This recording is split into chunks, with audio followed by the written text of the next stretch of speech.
Doctor Baba Saheb Ambedkar open university.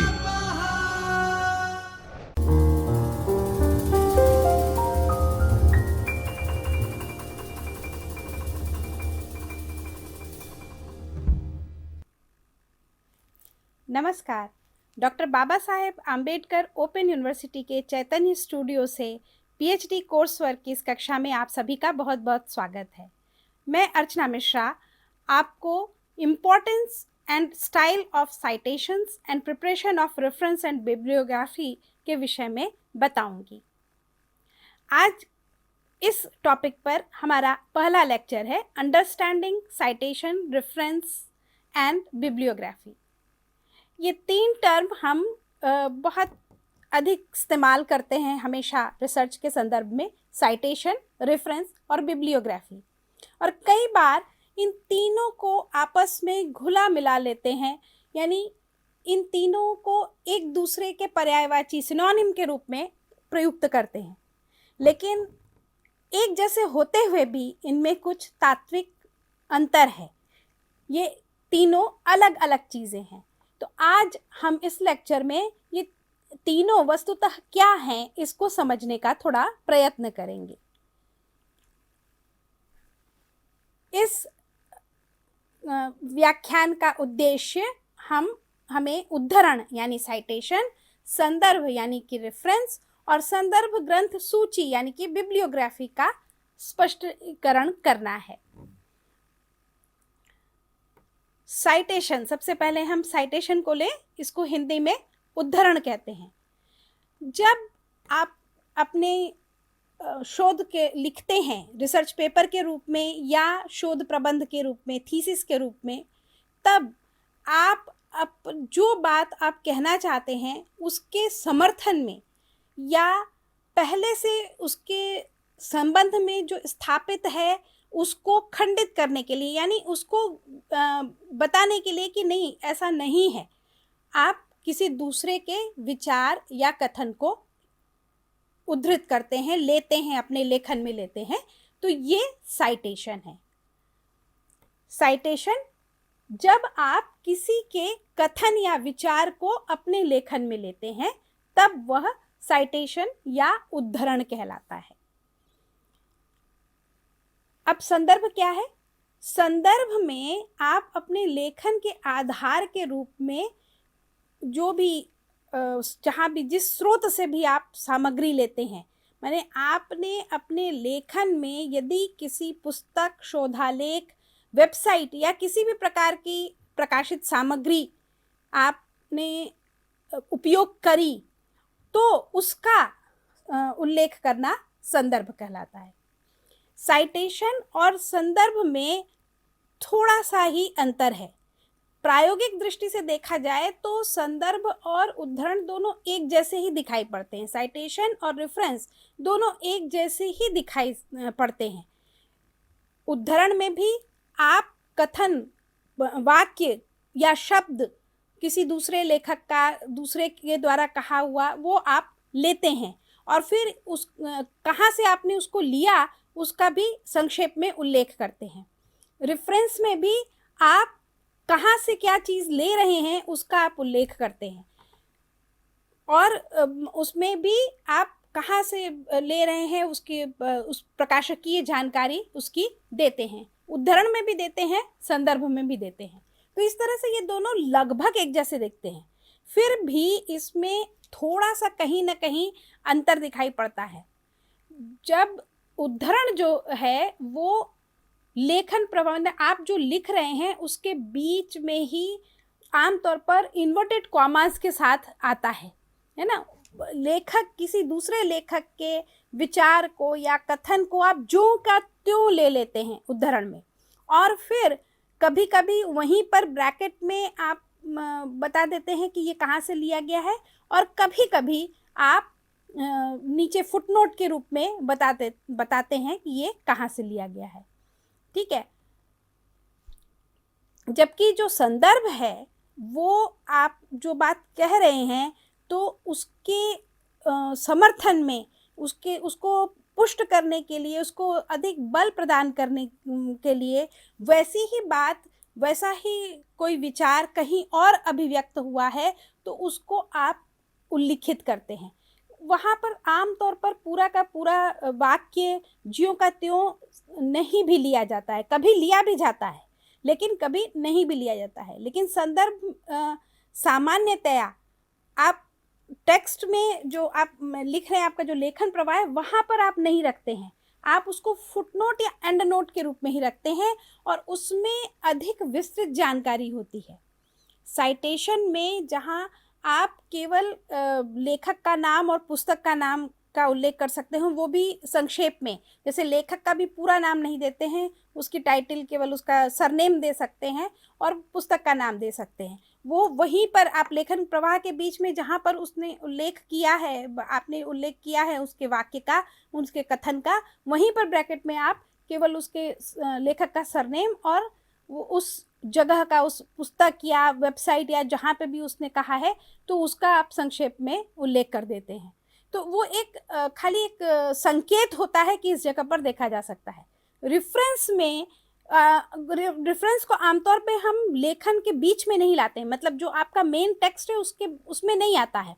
जब उसको आप कहीं ना कहीं आप एक चिन्ह दे देंगे या आमतौर पर संख्या दी जाती है 1 2 3 4, ऐसा अगर हम शोध ग्रंथ लिख रहे हैं तो भी, और शोधालेख लिख रहे हैं तब भी वो 1 2 3 4 की संख्या दे दी जाती है और उसको या तो फुटनोट में या एंड नोट में जैसा उचित दिखाई पड़ा। सामान्य रूप से जो चलन में है वो अगर शोधालेख है यानी रिसर्च पेपर है तो एंड नोट के रूप में ही रखते हैं इसको, और अगर शोध ग्रंथ है तो उसको कभी चैप्टर के एंड में या वहीं पर फुटनोट के रूप में, उसी पेज में फुटनोट के रूप में उसको देते हैं और वहाँ पर आप पूरा उल्लेख करते हैं। लेखक का नाम भी लगभग पूरा आता है, नहीं तो उसका इनिशियल और सरनेम आता है, फिर पुस्तक का पूरा नाम आता है, प्रकाशक का नाम आ सकता है, प्रकाशन वर्ष आ सकता है। तो यानी उसमें पूरी लगभग विस्तृत जानकारी आ जाती, पृष्ठ संख्या का उल्लेख हो जाता है कि किस पृष्ठ संख्या पर ये बात कही गई है उस पुस्तक की। तो इस तरह से रेफरेंस में थोड़ी सी विस्तृत जानकारी दी जाती है। साइटेशन में मूल बात को लिखना ज़्यादा महत्वपूर्ण होता है और प्रकाशकीय जानकारी जो उसके स्रोत की जानकारी है वो संक्षेप में दी जाती है। तो यही थोड़ा सा अंतर साइटेशन और रेफरेंस में आता है। अब देखिए बिब्लियोग्राफी क्या है। बिब्लियोग्राफी जो है वो अधिक विस्तृत सूची होती है। उसमें आप जब अपना शोध कार्य कर रहे होते हैं तो शोध कार्य करते समय आपको बहुत कुछ पढ़ना पड़ता है। आप उनमें से कई बार लेते हैं, साइटेशन के रूप में चीज़ें लेते हैं, कई बार आप उनका रेफरेंस दे सकते हैं, कई बार आप न साइटेशन देते हैं न रेफरेंस देते हैं, फिर भी आपको अपने कार्य के लिए उसको पढ़ना ज़रूरी होता है। आप पुस्तक पढ़ सकते हैं, आप ब्लॉग पढ़ सकते हैं, आप और दूसरे तरह के ब्रोशर्स पढ़ सकते हैं, किसी भी प्रकार की प्रकाशित सामग्री आप पढ़ सकते हैं, आप फिल्म देख सकते हैं, आपके टॉपिक पर निर्भर करता है, तो आप डॉक्यूमेंट्री देख सकते हैं। तो माने किसी भी प्रकार की ऑडियो विजुअल या रीडेबल डॉक्यूमेंट का आप यूज़ कर सकते हैं। उन सब की सूची आपको बिब्लियोग्राफी में देनी चाहिए। बिब्लियोग्राफी में उन सब जिनकी सूची होती है वो ज़रूरी नहीं कि उसमें से कोई साइटेशन या कोई रेफरेंस आपने अंदर दिया ही हो, आपने अपने शोध ग्रंथ या शोध आलेख में दिया ही हो, अपने रिसर्च पेपर या अपने उसमें थीसिस में आपने उसका दिया हो, ऐसा आवश्यक नहीं है। लेकिन फिर भी अगर आप अपना शोध करते समय आप जो भी आलेख लिख रहे हैं या शोध ग्रंथ लिख रहे हैं उसको लिखते समय आपने किसी भी प्रकार की संदर्भित सामग्री पढ़ी, आप किसी भी प्रकार से उससे जुड़ती हुई सामग्री अगर आप पढ़ रहे हैं, देख रहे हैं, सुन रहे हैं, तो उन सब का उल्लेख आपको बिब्लियोग्राफी में करना चाहिए इथिकली, है ना, नीति के अनुसार उन सब का उल्लेख जिसका उपयोग आपने अपने शोध के दौरान किया है, शोध के संदर्भ में किया है। ऐसा नहीं है कि अगर आप अपना शोध कार्य आपका चल रहा है और उस समय कुछ आप अपने टॉपिक से हटकर भी कुछ अगर लिखते पढ़ते हैं तो उन सबको भी दे दें। नहीं नहीं, आपका जो शोध टॉपिक है ना, जो शोध विषय है उससे संबंधित अगर जो कुछ भी पढ़ते हैं, भले ही आप उसका रेफरेंस दें या ना दें।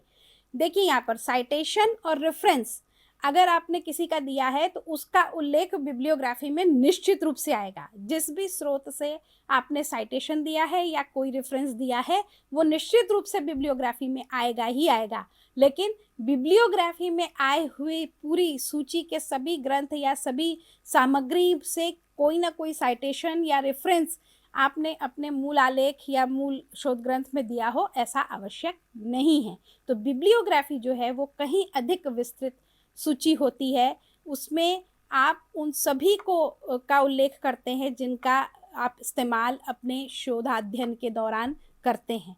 लेकिन रेफरेंस और साइटेशन उससे उसमें ज़रूरी नहीं है कि उन सब से आपने उसमें दिया ही हो।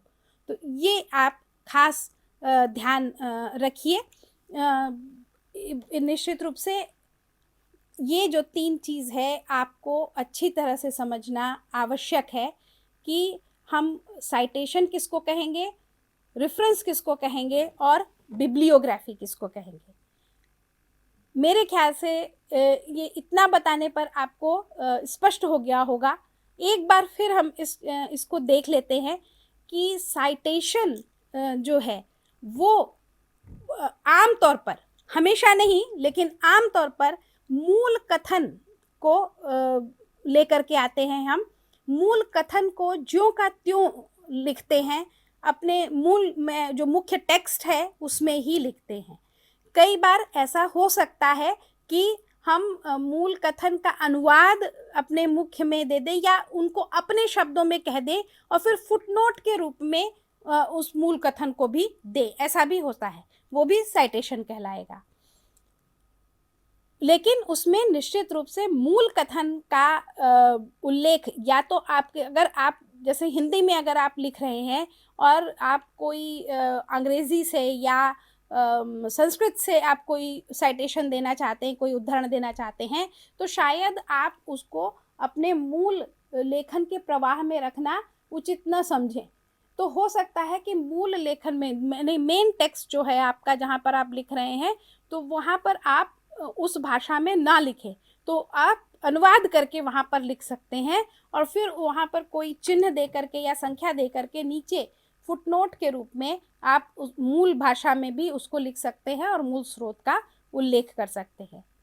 रेफरेंस जब हम देते हैं तो रेफरेंस में आम तौर पर हम केवल रेफरेंस कर देते हैं कि ये रेफ़र कर देते हैं या ये बता देते हैं कि इसी तरह की बात फला जगह भी कही गई है, इसी तरह की बात अमुक लेखक ने अपने पुस्तक में कही है, और उसमें पुस्तक की फिर आप जानकारी दे सकते हैं।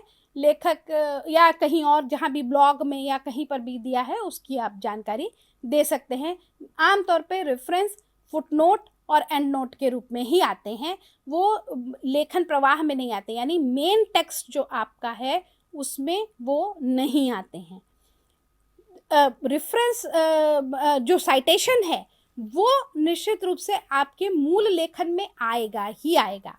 मूल लेखन में आप साइटेशन देते ही हैं, माने उस उद्धरण देंगे, मूल बात लिखेंगे और उसके बाद वही ब्रैकेट में आप संक्षिप्त में जानकारी दे देंगे कि ये कहाँ से है, स्रोत की जो जानकारी दे देंगे, या अगर आप चाहें तो वहाँ पर चिन्ह दे करके या संख्या दे करके आप नीचे फुटनोट में उसकी पूरी जानकारी दें।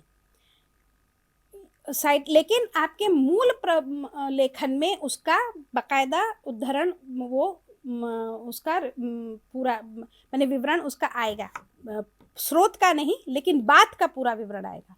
रेफरेंस में बात का जरूरी नहीं है कि पूरा विवरण आए, आप जो अपनी बात कह रहे हैं आपकी बात होगी और उसके समर्थन में आप उल्लेख कर सकते हैं कि ऐसी ही बात या ऐसा ही विचार अमुक जगह अमुक व्यक्ति ने भी बताया है, कहा है। तो ये रेफरेंस और साइटेशन में बहुत ही माइनर, बहुत ही छोटा सा डिफरेंस है। आप प्रायोगिक रूप से साइटेशन और रेफरेंस को एक दूसरे के पर्यायवाची के रूप में प्रयुक्त कर सकते हैं। आप एक दूसरे के सिनोनिम के रूप में उसको देख सकते हैं, उसमें कहीं कोई दिक्कत नहीं है। लेकिन तात्विक रूप से उनमें क्या अंतर है, ये एक शोध विद्यार्थी होने के नाते आपको निश्चित रूप से जानना चाहिए। तो यहाँ पर हमने साइटेशन और रेफरेंस में क्या मूलतः क्या अंतर है इसको देखा, और साइटेशन और रेफरेंस किसको कहेंगे, एक दोनों को अलग अलग समझने का प्रयत्न किया। बिब्लियोग्राफी से बिल्कुल अलग है, वो आपको स्पष्ट रूप से समझ में आ गई होगी कि बिब्लियोग्राफी ग्रंथ सूची ये आपके थीसिस होगा तो उसके अंत में ही जाएगी। शोध आलेख जो होता है, रिसर्च पेपर, उसमें आमतौर पर बिब्लियोग्राफी की जगह रेफरेंस ही देते हैं। वो छोटा होता है तो इसमें रेफरेंस वाले जितने होते हैं उतने ही आते हैं। बिब्लियोग्राफी भी अगर आप बनाएंगे तो लगभग वही आएंगे। बहुत कम अवसर पर, बहुत ही कम मौके ऐसे होंगे या बहुत ही कम उदाहरणों में ऐसा होता है कि लेखक शोधालेख लिखने के लिए भी कहीं ज़्यादा विस्तृत अध्ययन करे और बिना रेफरेंस दिए भी वो उन पुस्तकों का उपयोग करे। तो वहाँ पर रेफरेंस और बिब्लियोग्राफी अलग शोधालेख के लिए भी बन सकती है, कुछ लोग बनाते हैं। लेकिन सामान्य जो चलन में है, सामान्य रूप से जो देखा जाता है, उसमें शोधालेख में रेफरेंस के रूप में ही रखा जाता है और वो आलेख के अंत में अंतिम पृष्ठ पर होता है।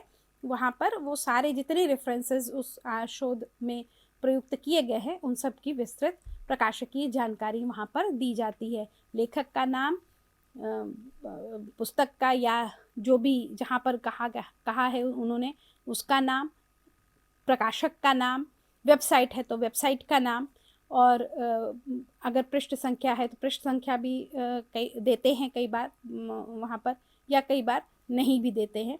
प्रकाशन वर्ष देते हैं, उसको जो भी वो सामग्री जब भी प्रकाशित हुई है वो देते हैं। तो इस तरह से वो पूरी प्रकाशकीय जानकारी वहाँ पर दी जाती है। तो शोधालेख के लिए बिब्लियोग्राफी और रेफरेंस में लगभग कोई अंतर नहीं होता, एक ही जैसी दिखाई पड़ती है।